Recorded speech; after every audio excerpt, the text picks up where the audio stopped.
Mic test 1, 2, 3.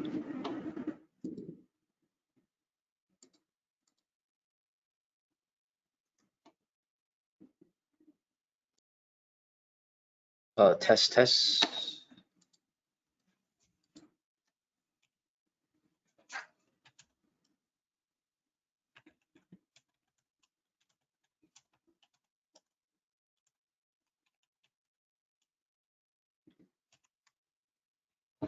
Yeah.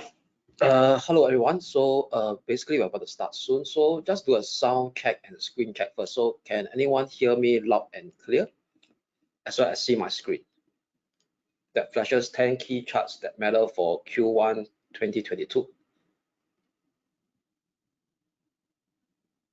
Good. I have some response about my screen. Okay, great. So yeah, so once the sound check is up, so we'll start very shortly, about less than about half a minute. Yeah, I'll give it for the rest to actually join us. Yeah. Okay, I hope that everyone has a pleasant evening, other than the I would say the current put in a way that very interesting news flow that actually taking shape in the marketplace right now, relating to the Omicron variant that actually causing a bit of volatility towards the year end, and as well as in a more thinly liquid traded environment at this time of the year. Yeah. So great. All right, so yeah, we should start now. So firstly, very good evening, ladies and gentlemen. So I'm pleased to actually be back again to actually share with your my charts, my interesting charts to look out for in the year of 2022. So my crystal ball is actually not that far, not so far. So I'll focus on Q1 Q1 2022. So this will be like a sneak preview of my quarterly outlook that I tend to do on every quarter. So the next outlook in Q1 2022 will be done somewhere around towards the 3rd or 4th week of Jan next year. Okay, so before I start over here is that I believe that audio and screen is good. Yeah, so yeah, so let's get started. Yeah, so before we start, let's look at the disclaimer slides first. All right, so okay.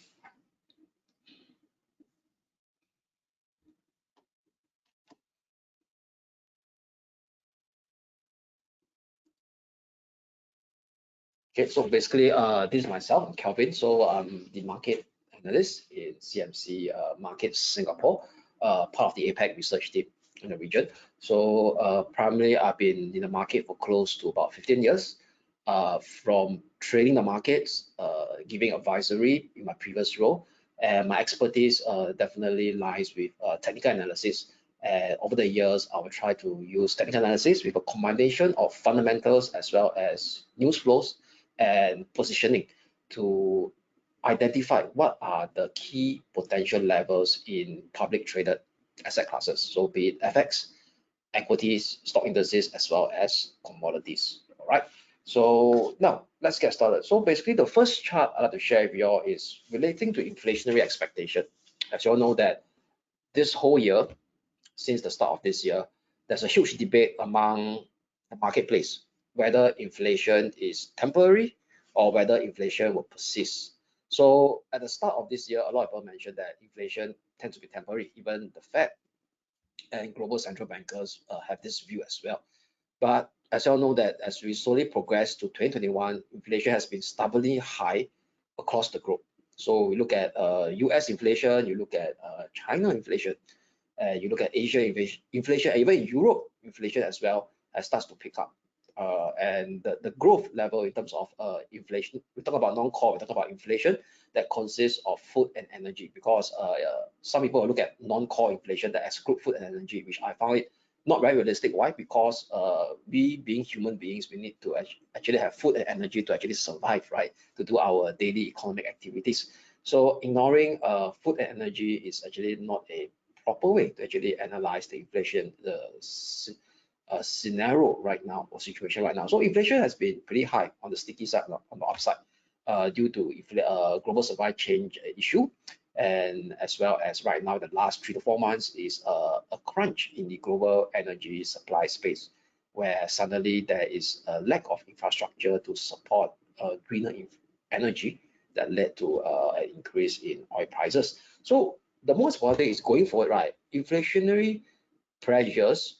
How do we actually gauge inflationary pressures in the future? Is by looking at inflationary expectation. So in US itself, or there's actually a gauge for us to actually measure future inflation. Okay, it's by looking at this one called the US 10-year break-even and 5-year break-even. So what's this break-even? I mean, in a nutshell, actually telling us 5 years. So it's based on the public traded instrument, the US Treasury market, which is one of the most liquid market in the world. So it's publicly traded. So what markets are anticipating inflation 5 years from now? That's called the 5-year break-even inflation. And 10-year is called the 10-year from now inflation on the average. So if you look at since the whole of 2021, it has been rising for both the 10 and the 5-year. And what's interesting is that the 5-year has broke over the previous circular peak of March 2005 before a couple of weeks ago. Last week, it managed to actually dip down slightly. All right. So the level was actually 2.9, yeah, 2.92% for the 5-year, and the 10-year is at 2.55% based on data as of 26th of November, which was last Friday. So if you look at the current push up in this inflationary expectation, is all related to actually oil prices that is going up. All right. So the key thing about this over here is that, do you realize that over here is that inflation expectation starts to kick up, but your Fed fund rate, this is the Federal Reserve Fed fund rate, has been zero, has been sticky on the lower boundary. All right. So what it means going forward, right?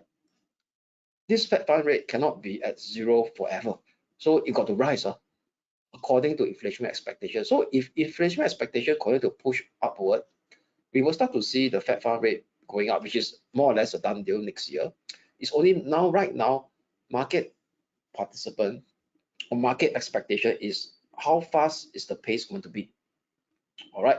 So if you look at the current situation before the Omicron variant that actually shocked the market on last Friday, the futures market means betting on future future expectation has been started to price in 2 rate hikes this year, and the rate hike initially was actually the first rate hike was actually priced in September. Right now, they actually push it forward to June or July next year. So if you look at the latest numbers right now, this expectation is slightly toned down due to the Omicron negative news flow has been now shifted towards September with a lesser probability of the 2 rate hike at the moment in time. So there will be at least 1 rate hike based on the current situation right now. Okay, so what it means that over here is that sooner or later interest rate got to be on the upside rather than the downside remaining close to zero, given that inflation expectation starts to slowly tick upwards. All right, so definitely for sure this got to go up, but most importantly over here is that this inflation expectation has been driven by a rise in oil prices hand in hand. If you look at the correlation. Okay, so to understand further, will this inflationary expectation continue to push up? The key story is the key towards the jigsaw puzzle will be oil price. So can this major uptrend since the low of 2020 continue its upward surge that led to higher inflationary expectation, which eventually will lead to interest rate hike? There's more interest rate hike in the marketplace. So let's look at the technical chart of the oil. So oil price, WTI crude oil future, this is a perpetual chart, a very long term on the monthly one, to actually have a gauge in the current situation right now. Okay, so if you look at from a technical analysis perspective, let's look at price action. We're talking about price action. So if you look at from the all-time high of July 2008 all the way to the infamous historical low, negative 40.32 on April 2020, it did a bullish breakout in the summer of this year. All right, and how it broke out is broke out according to a bullish configuration, which is a kind of a descending range triangle, right? And this bullish configuration could be seen on the MACD, the MACD, which is a trend and momentum indicator. And what it broke out from a inverse head and shoulder formation. It's a multi-year inverse head and shoulder formation with a bullish divergence that's being seen over here. Lower low, higher low, and it broke out recently. All right. It seems to me that the trend is still intact. Okay, the momentum trend is still intact. So potentially what we are seeing right now, right, this is actually caused by last week. So the bulk of this black candle is actually caused by uh, the Omicron fear, and as well as the what you call it, the spread between US and OPEC. So US right now is trying to trying to actually persuade OPEC to actually release more oil, but OPEC definitely do not want to release more oil. Why? Because now is the time for them to actually make as much profit as possible before the whole world turns into greener energy. So it is, in my opinion, this is the last chance for them to actually get as much profit as possible from the oil markets before we talk about the next 5 to 10 years. They could be potentially less reliant on oil. All right. So who else? If that's the case, why should I actually reduce oil right now, since I have the economic leverage and the whole world require oil price? Because at the end of the day, because greener infrastructure is not there yet. So, and also definitely this week it caused that scare, the Omicron scare, the negative demand shock that actually pulled it down.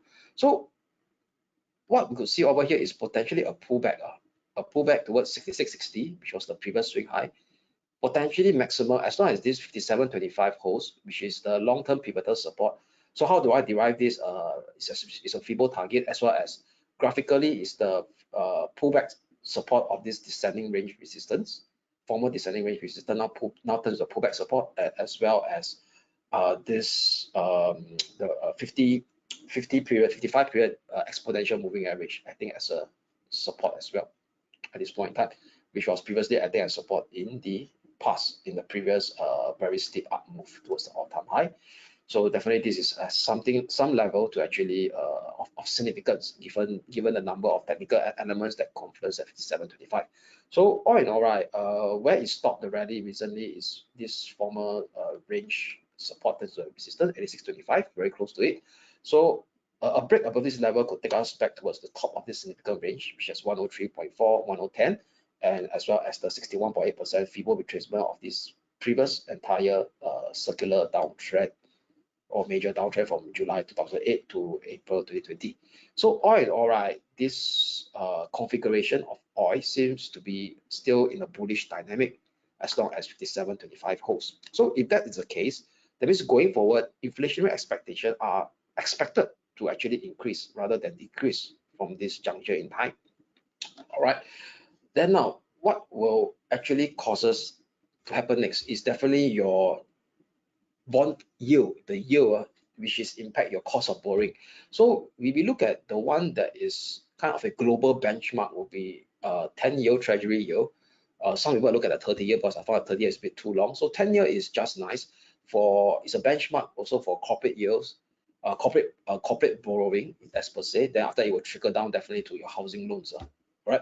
So why do I use US? Because what you look at the US itself is considered as the US dollar is still the major traded currency in the world, and also a major invoicing currency. And also US is also as #1 international reserve. Okay, so definitely the benchmark of the US Treasury yield is also the global benchmark of borrowing costs as per se. So if you look at the benchmark, this US 10-year Treasury yield has been in the long-term descending downtrend since October 1987. So right now, right, since March 2020 low, it has been inching upwards. So the key resistance, right, to watch will be at 2.55.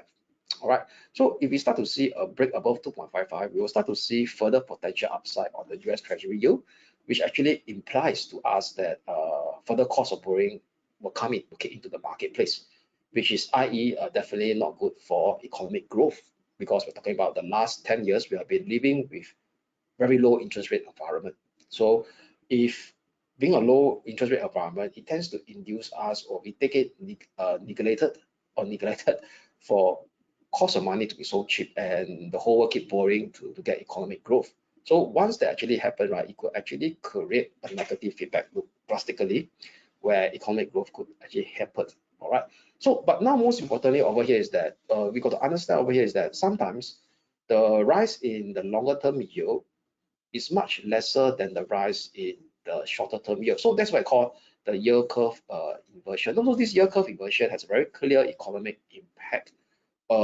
It's can consider as a leading indicator as well. Okay, so what do I mean by that? So let's take a look at the so I label it as a subset because even though this chart number 2, so this is also a subset of chart number 2. Okay, so this chart number 2 over here is I plotted the spread between the 10-year minus the 2-year, and the 30-year spread, the 30-year yield minus the 5-year spread. Okay, then slowly one step at a time.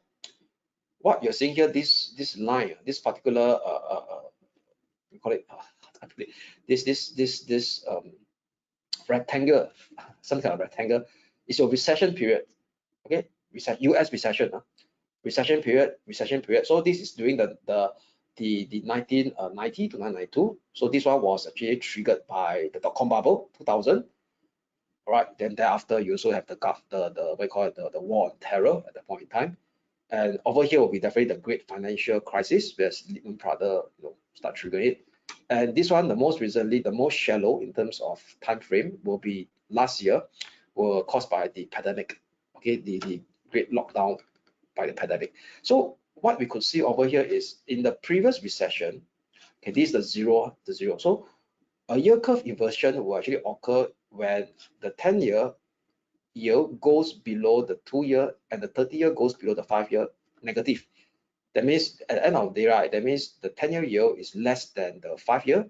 The 30-year is less than the 5-year, pardon me. The 10-year is less than the 2-year.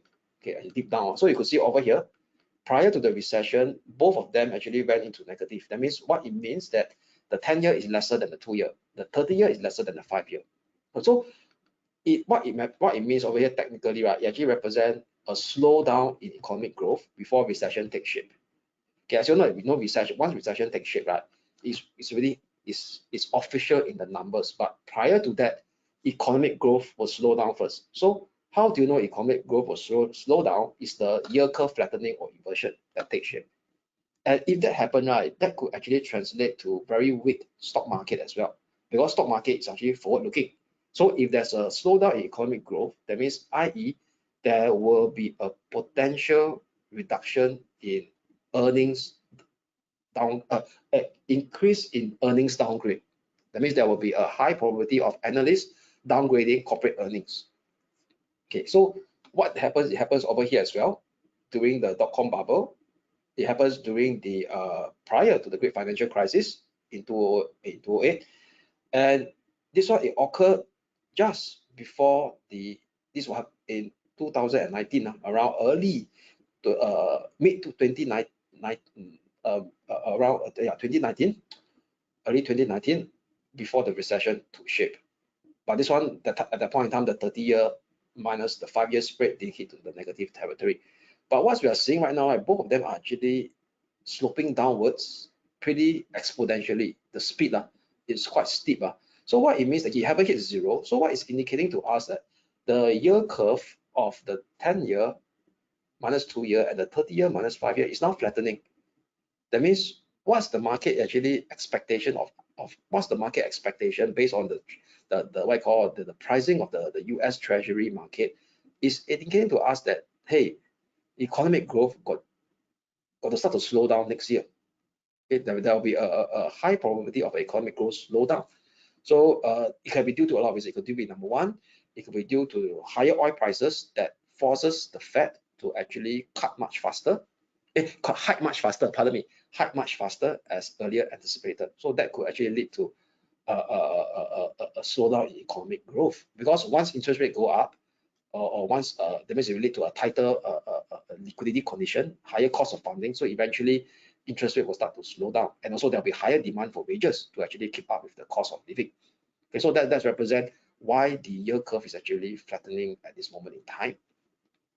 All right. Yes, so some of you said it's an inverted curve, yield curve. Yes, so once the yield curve is being inverted, is where it happens over here at this point up, when it goes into negative. All right.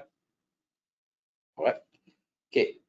Now, the next one, that means we know that, hey, higher inflationary pressure is here to stay due to a potential, what I call it, a long-term bullish configuration in oil prices.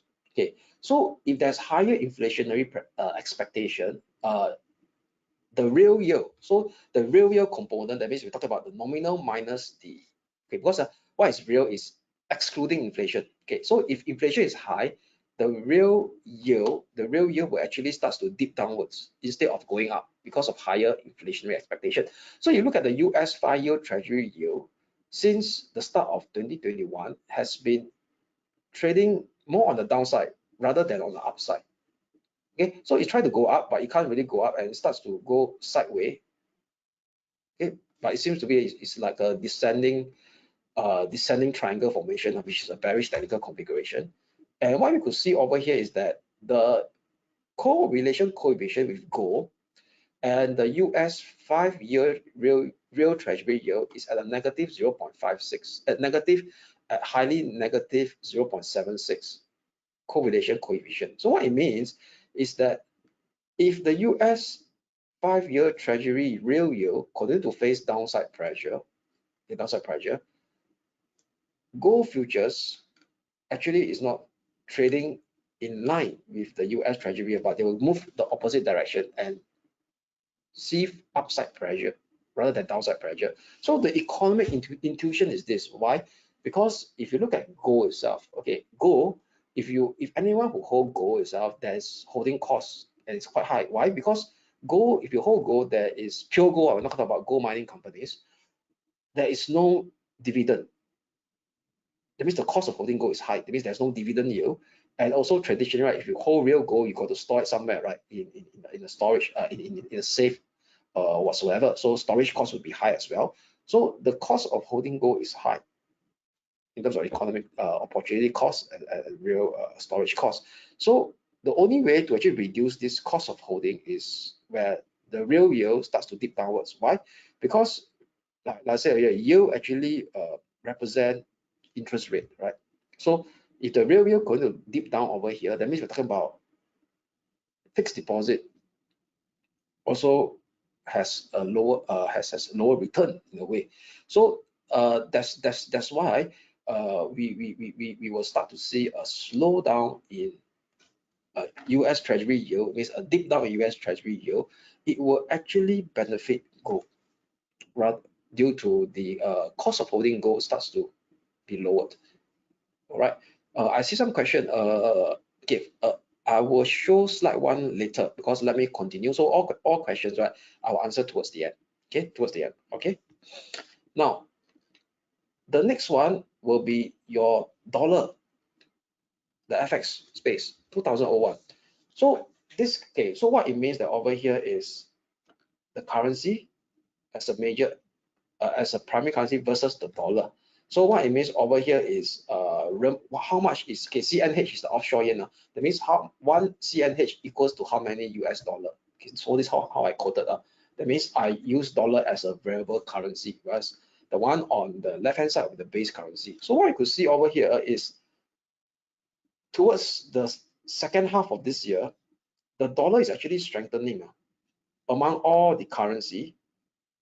Okay, so the dollar that's strengthening the most will be the Japanese yen.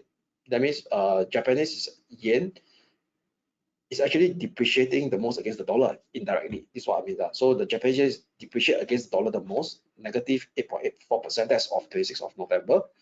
And you start to see even the Canadian dollar was previously the top performer against the USD due to higher oil prices, but that premium of higher oil prices has started to diminish, where the Canadian dollar now is trading negative with against the US dollar at negative 0.42%.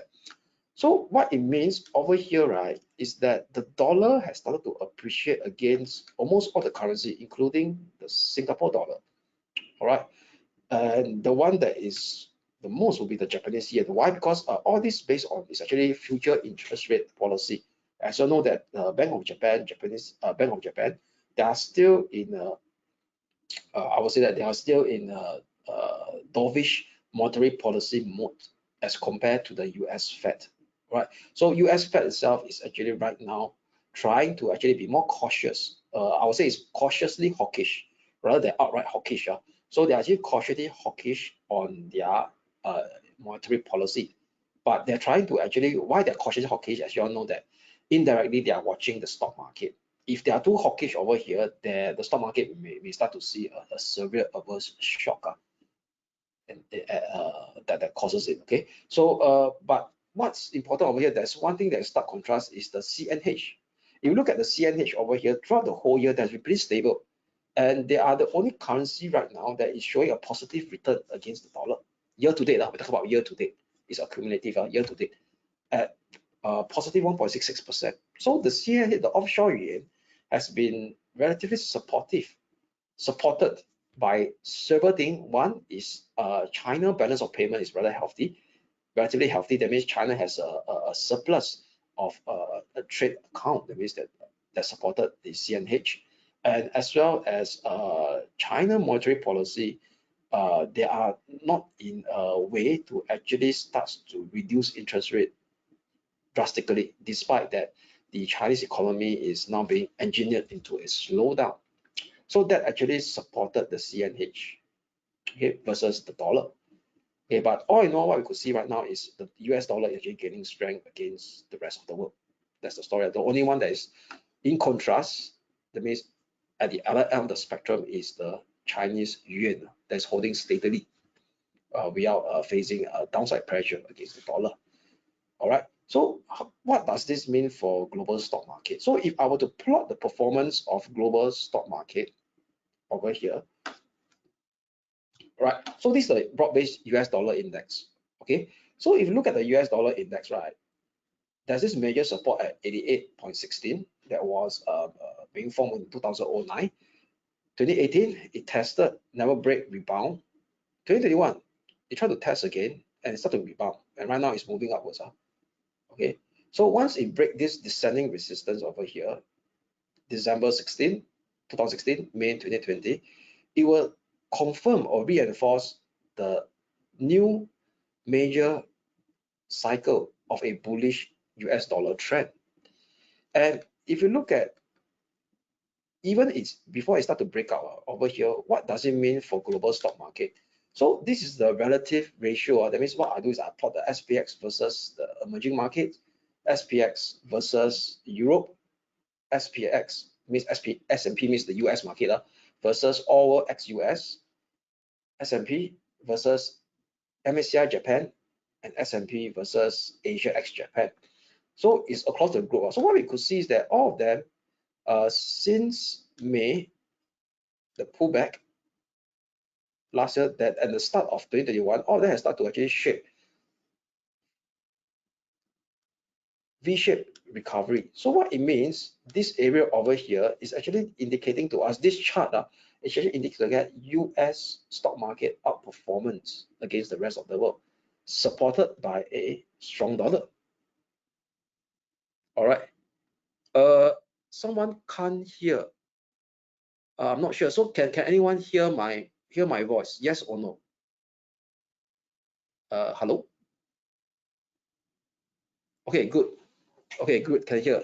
Great, excellent. So I shall continue. So I'll answer the question towards the end. Okay. So what we could see over here is where am I now? Okay, so we are actually indicating to us that the strong dollar, right? The resilient dollar or the strong dollar is actually supporting US stock market outperformance against the rest of the world. So i.e., if the dollar starts to break up above this significant descending resistance trend line that kept previous up move on December 2016 and the most recently on May 2020, this descending resistance, if it breaks, it will start to reinforce a potential major cyclical. We're talking about multi-month of dollar strength. So that will actually further support US stock market outperformance against the rest of the world. Okay, and this outperformance, what it could mean is that two things. It could mean that the stock market, US stock market rise faster than the rest of the world, or if the rest of the world starts to collapse due to a strong dollar, the US stock market will actually face lesser downside pressure. So it actually works both ways. in terms of the relative, because this is a ratio, it's not plotted, it's relative. Okay, now like I shared earlier on is that since year to date right now we have a stable renminbi against the dollar. How does it impact the renminbi stock market? Okay, so what I did is that I plotted the renminbi. That means we're talking about USD per CNH. That means one CNH equals to how many USD. So this, the bottom of this chart here is the iShares, the ETF that's listed in US, iShares China Large Cap ETF, as well as the Crane Share CSI China Internet ETF, KWEB. So this one consists of the China big tech stock. Okay, so definitely the low that we see so far is August 2021 over here. So ever since right hitting August 2021, prices of the China large cap stocks and the KWEB has been more or less in a sideways configuration. Okay, kind of sideways. But so definitely the steep fall was in February this year, engineered by the year long of this regulatory clampdown that is being engineered on the Chinese regulate authorities towards the private sector. But it seems to me that the last couple of months, right, prices did actually fall much lower. Seems to be that it could be supported by a stable CNH, Chinese Yuan. Okay, so if I plot the correlation of the KWEB FXI against the CNH per USD, it's kind of not really that strong, but it has a direct correlation, not strong one, but at least some kind of direct correlation of 0.38, 0.47, a bit weak, but not that strong, but a slightly muted direct correlation. So it seems to me that this stable yuan is actually kind of negating the further downside pressure on the Chinese equities. All right, but definitely overall, to actually see further upside on the Chinese equity, we got to see definitely more clarity on the regulation. Okay, because right now we do not know when will this Chinese regulation end. There's some sign of positiveness and there's still some signs of negative in the regulatory space right now over in China. Okay, now the next chart, 7. Okay, is growth stocks versus value stocks in US. So this is also a ratio chart. So since 2016, growth stocks versus value, growth has been on the circular uptrend. So previously there was actually underperformance of growth versus value from the high of August 2020 to May 2021. So during this point of time, actually somewhere around, I highlighted in my quarterly outlook, right, this year around second quarter to third quarter, there's this outperformance of financials and energy, which is considered as a value space against growth. Growth is considered as technology is part of growth, yeah. But right now, it seems to us that the long-term circular outperformance trend has started to re-emerge for growth stocks. And where does this actually stop? The dip actually stopped right at the previous circular peak of August 2000. So that was actually the dot-com bubble, right? 2000, the dot-com bubble, where actually growth starts to actually underperform. Then right now, where it stopped, we actually stopped at the previous circular peak and starts to kick off again. And momentum, the RSI is pretty positive as well. It hasn't hit the extreme overbought level yet. So what it means, i.e. going forward, at least into the first quarter of 2022, we could see a resurgence potentially of growth outperformance versus value in the US market based on the technical chart of this ratio that I highlighted to you all. Right. Now, the next one, I'd like to share is the cryptocurrency space. Okay, as you know that cryptocurrency space, yeah, Ethereum and Bitcoin is the one that is more popular to us. But right now, the cryptocurrency has started to branch out into Web 3.0, where it starts to gain mainstream like smart contract playing into more part of our daily lifestyle in the future, like NFT, all this. So we have various technology or coin that is being created to ride on this. We call it. Almost every coin there's a technology behind it. Okay, so mostly it's actually an offshore of Ethereum smart contract. Okay, so we talk about Solana, Polygon, and Cardano. So all these are smart contract driven driven stocks, driven coin that actually ride on the technology of Ethereum. Okay, so everything seems to be that this smart contract related, which could actually drive NFT and the metaverse space. So what we could see over here is that the one that's actually top performing right now is actually the offshore of Ethereum. Like Solana is actually up year to date of around 10,000%. All right, so if you look at Ethereum, it's about 500% year to date, and Bitcoin definitely is a bit slow because it's 92%. Why Bitcoin is kind of underperforming is because of the technology. Bitcoin itself is not really a smart contract. So if you look at it, the recent upgrade of Bitcoin, they're actually going to actually make Bitcoin a bit like a smart contract way of technology, rather than the previous. So there could be more usage of Bitcoin tech itself to actually ride into this Web 3.0. All right, so this particular area here of interest over here, it seems to me that the performance is very strong this year in the cryptocurrencies space. But a lot of people say, okay, is this sustainable? All right, is it still sustainable or at this point in time? So definitely we will look at the two cryptocurrency that has a huge significance in terms of market cap, will be Ethereum and Bitcoin. All right, so okay, hi. I believe someone asked me the question, right? So I don't mind. I will go back later. Because do allow me to continue first. Thank you. Because I do not want to interrupt the rest. Yeah, because I'll answer the question later. All right.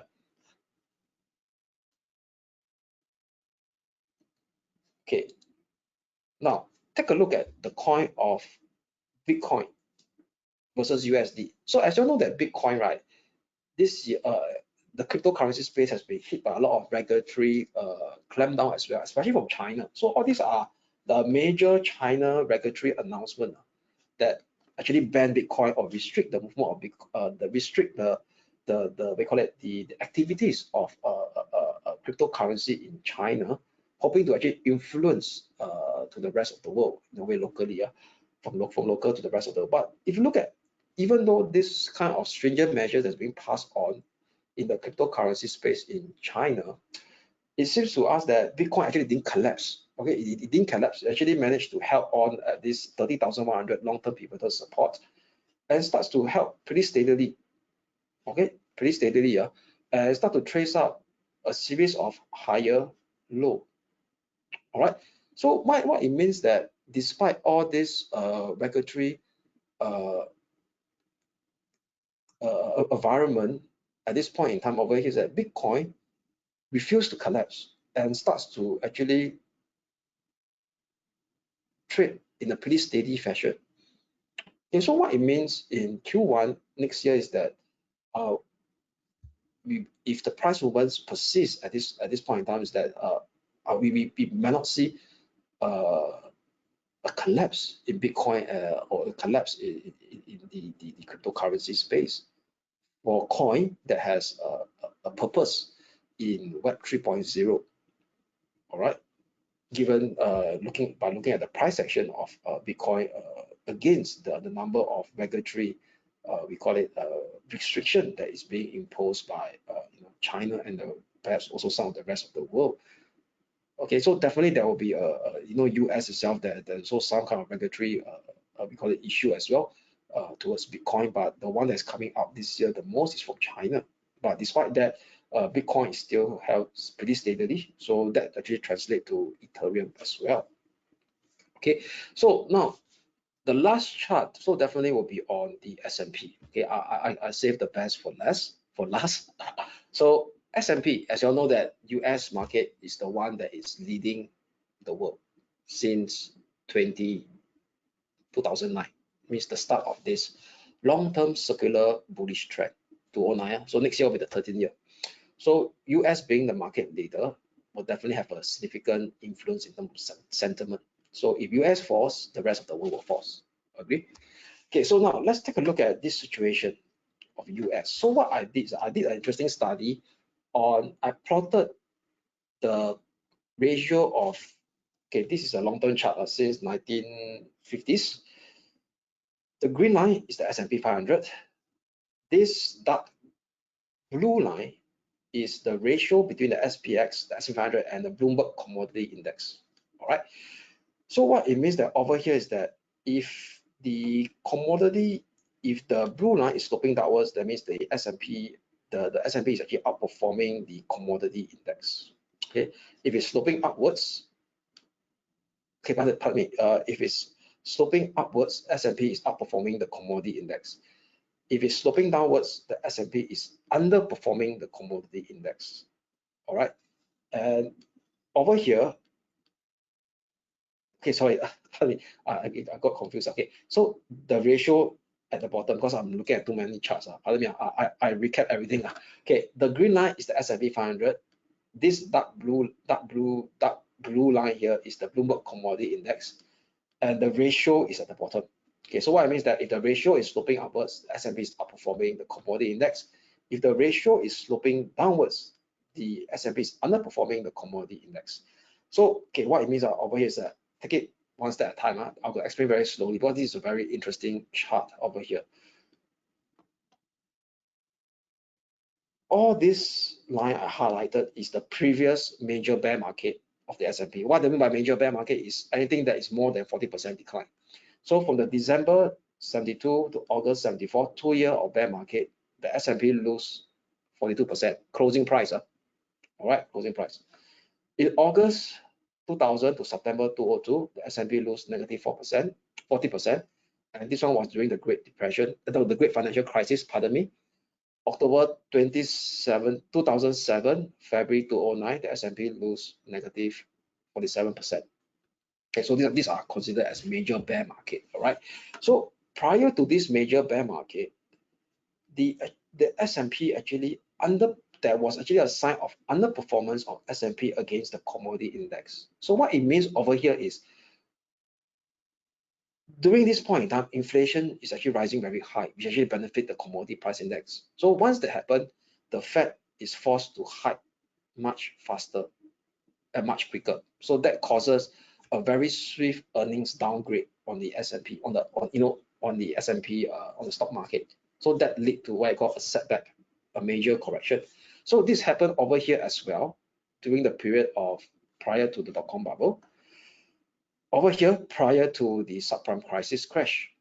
Okay, 1, 2, 3. So there's 3 instances that this negative divergence was actually formed. There's a leading signal that's formed first on this ratio before the stock market actually fall. So what we see right now, right, very interestingly, is that the Bloomberg Commodity Index has really broke out from this major downtrend. Since we talk about that 13 year of 12 year of downtrend this year, it broke out. Okay, this commodity prices, so it includes everything, energy, oil, food, whatsoever. Okay, so we know that commodity prices has been going upwards, and the rise of these commodity prices is much faster than the rise of the S&P. So there's a negative divergence that's being formed as well over here. All right, the negative. So now, right, the next key step is to examine the leading time on this divergence that's being formed in the past. Okay, so the next chart, this is what I'll share with you is okay over here. We call it the lead period. Okay, so over here, there's a lead. Okay, so this is the peak. That means prior to the peak that is being formed in December 72, before the peak, there's a lead period of 20 months when the divergence took place during this point in time. And over here, there's a lead period of 14 months. Okay, 14 months over here before the divergence is formed. Means there's the divergence formed first before the peak, and thereafter then the collapse. So there's a 14-month lead period. And the last one, which is the October 2007 to Feb 2009, there is a lead period of 9 months. We started in Jan 2007 to October 2007, 9 months. So if I were to calculate this together in terms of average and median, it's about 14 months. Okay, so there's an average of 14 months lead period in these 3 negative divergences. That means a 14 months of leading period. That means there's a 41 lead period before a peak that is being formed, a circular peak on the S&P. So taking into that calculation, into the perspective that we see right now.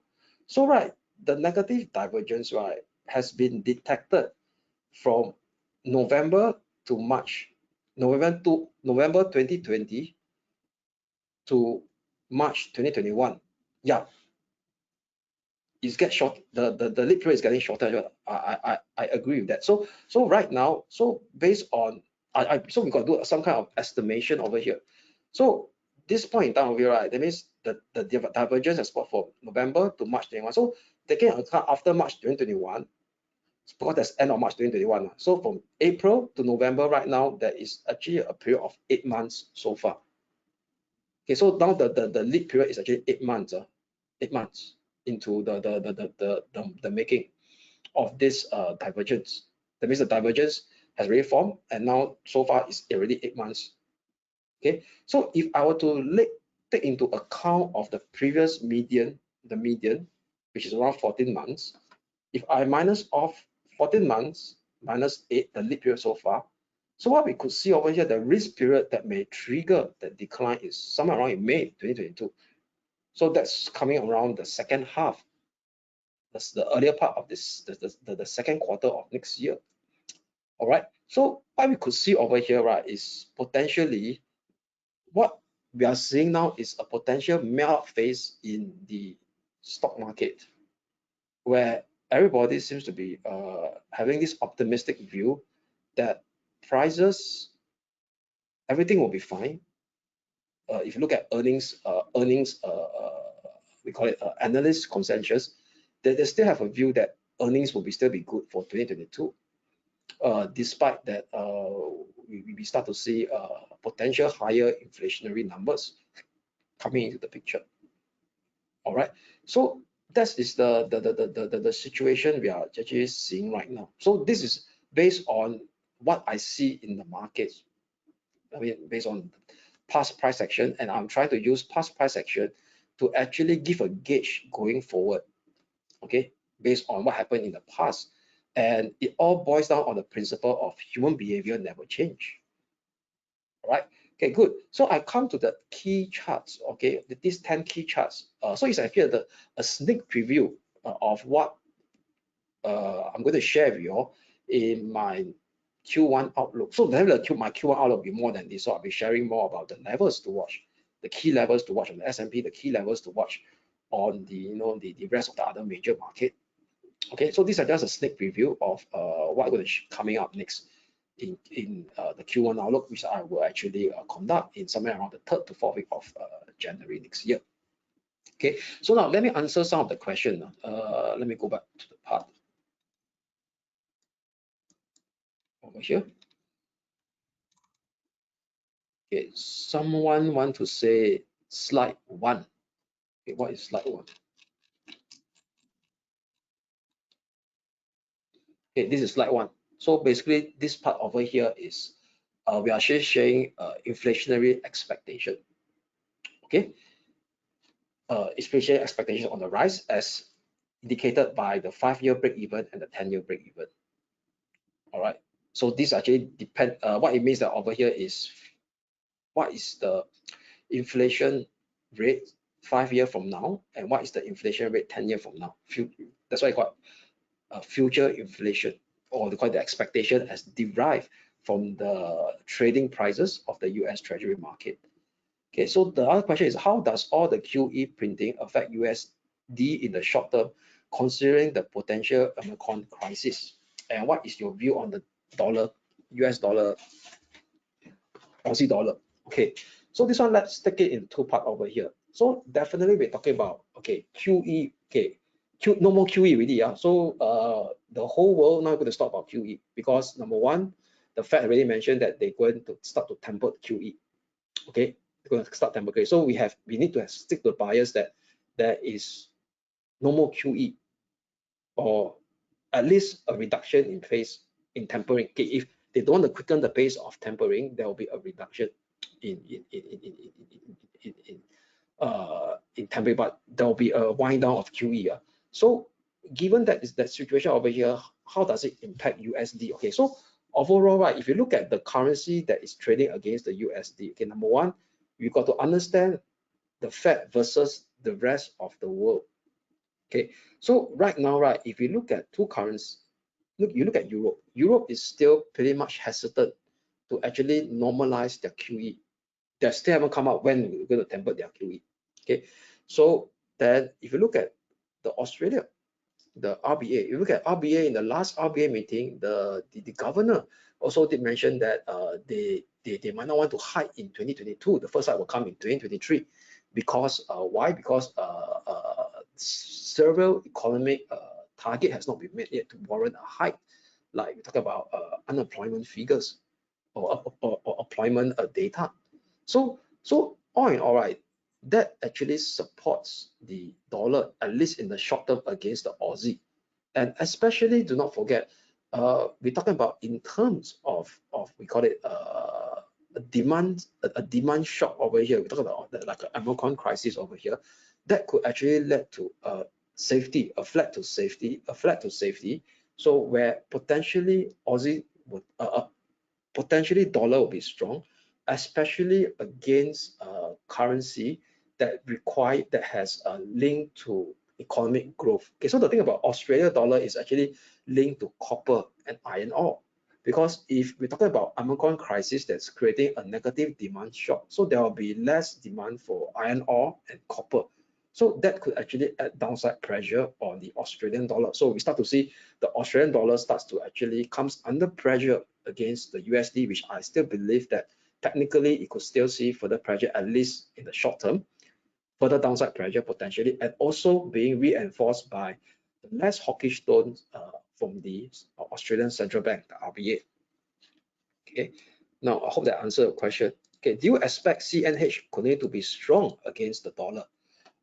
If I were to answer from a technical perspective, yes, I still expect CNH to be strong from a technical analysis perspective, because the technical chart of the CNH is still on a major uptrend against the dollar.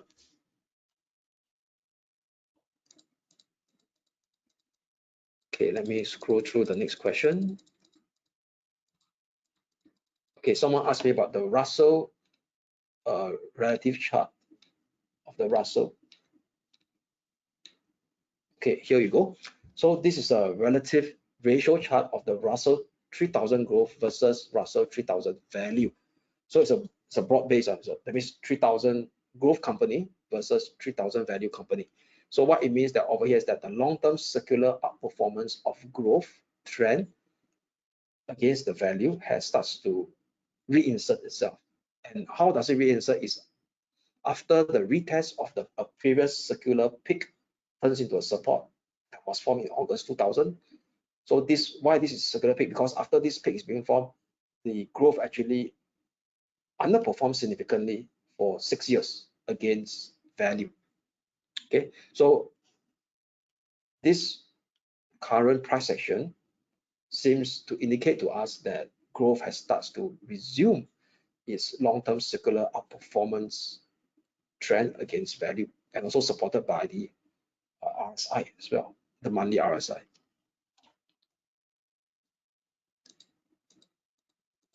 Okay, please share how to identify a potential winning crypto versus a failed one.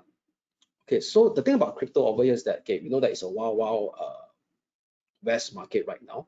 Any Tom, Dick, Harry could actually create a coin and name it, whatsoever. So this one, it needs a bit of art and skill to actually do a bit of due diligence for that coin. What this particular coin is about. I mean, what technology does it back? Does it has, the founder? Who are the founders? And most importantly, who are the founders of that technology? Okay, does these founders come from some established firm in the past in the cryptocurrency space or the blockchain space? All right, that hoping that that particular coin, the technology of that coin is to make the blockchain tech much efficient and much faster. Okay, so I think that's the only way how do we do a bit of due diligence on newly what you call coin that is being listed in whatsoever exchange. So definitely some of them are meme. So you're talking about meme coins like Dogecoin, all this. This one we are actually trading with risk. So if we want to trade with Dogecoin, it will be like, yes, it definitely give us excitement. Potential return could be huge because it's a meme play, but we also got to understand that over here is that the loss is pretty high if everything's if that is actually a scam or something like that.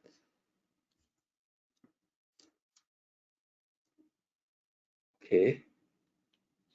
Will the push for clean energy that is crude oil still relevant? Okay, so now the problem with all this over here is it's very hard to say right now. So definitely we're talking about in the short term, oil got to be there.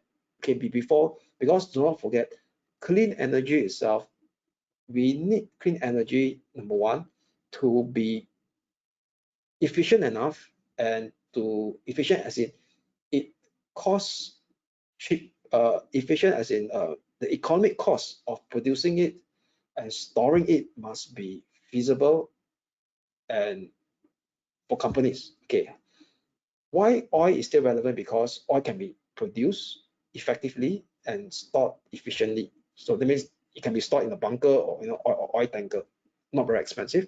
So now the big question for the whole world right now is, how do I store clean energy? You know what I mean? How do I store that? So it will take years to actually to make it efficient and before the infrastructure is being set up. So we are talking about in the short term, maybe 5 years from now, definitely oil is still relevant. Oil definitely is still relevant until it will come to the point that, hey, clean energy could be tapped effectively and efficiently in terms of storing.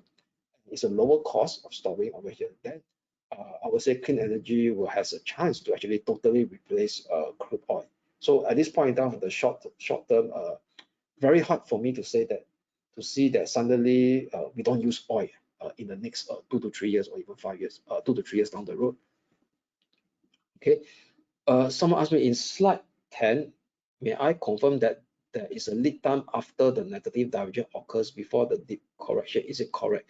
Yes. So in slide 10 over here, what do I mean is there is a lead time. So once the divergence is being formed in the past, it doesn't immediately mean that the price of the S&P collapsed immediately. There's a lead time. Okay, there's a lead time. So the lead time was actually being calculated over here previously. So over here, that means divergence form. It takes 20 months before hitting the peak on S&P. Over here, it took 14 months. Over here, it took 9 months. So definitely, somehow also the lead time is getting shorter and shorter. So what I did is that I counted the median. The median of all these three is about around 14 months.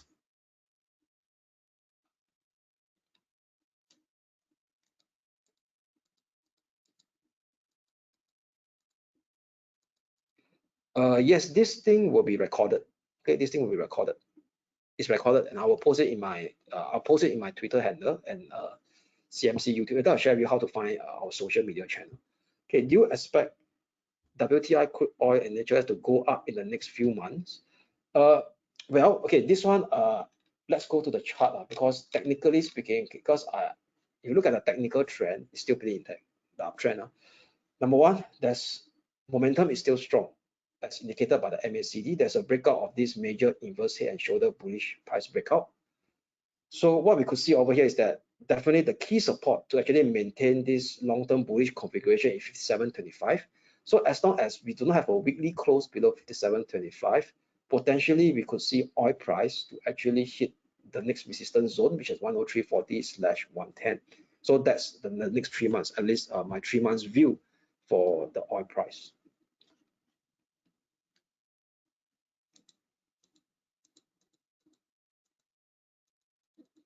Okay, so I will take one last question. Okay, one last question.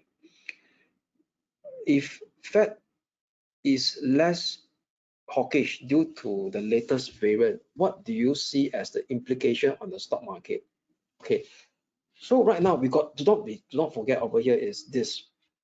The Fed right now, right? Okay, number one, yeah, even though the Fed is less hawkish, which I believe they will give this guy, they will be potentially higher chance if this Omicron variant is being played out by certain parties to be more drastic due to some conspiracy theory. I don't go into that.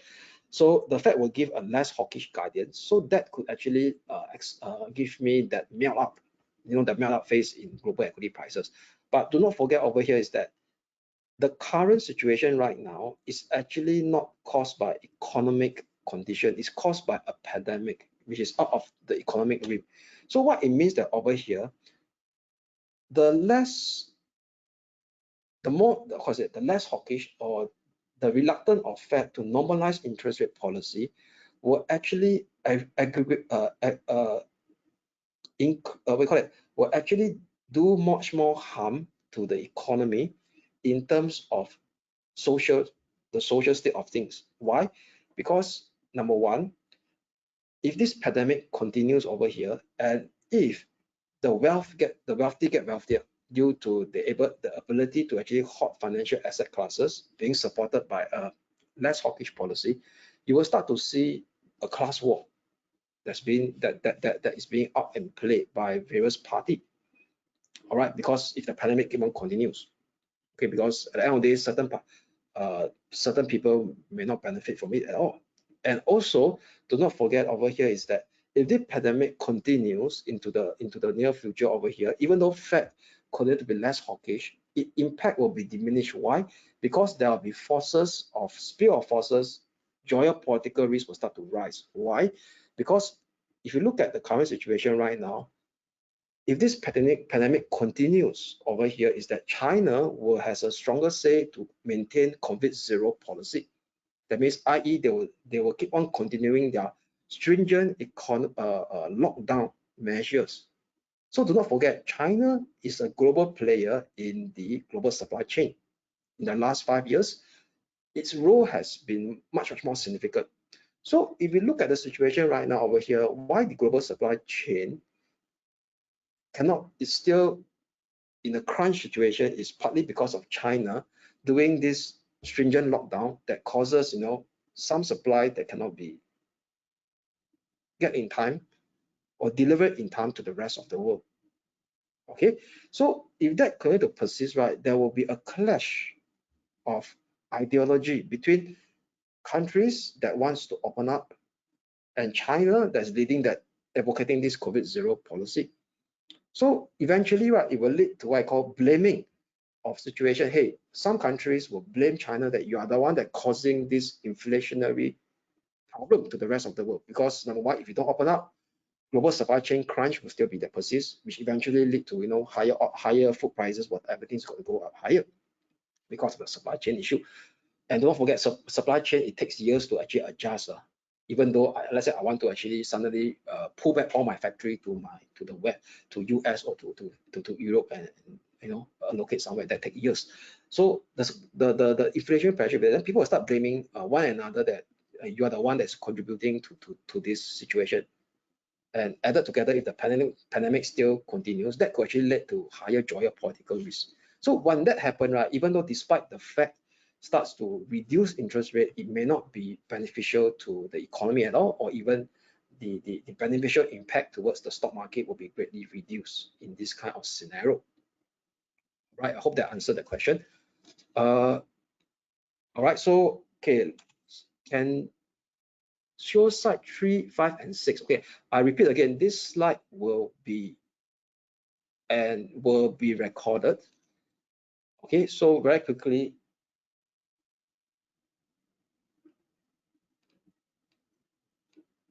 okay, this is 3, this is 5, and this is 6.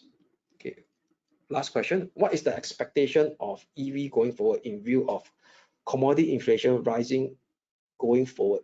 Okay, so the thing about EV is that, right, what do you mean by EV as in EV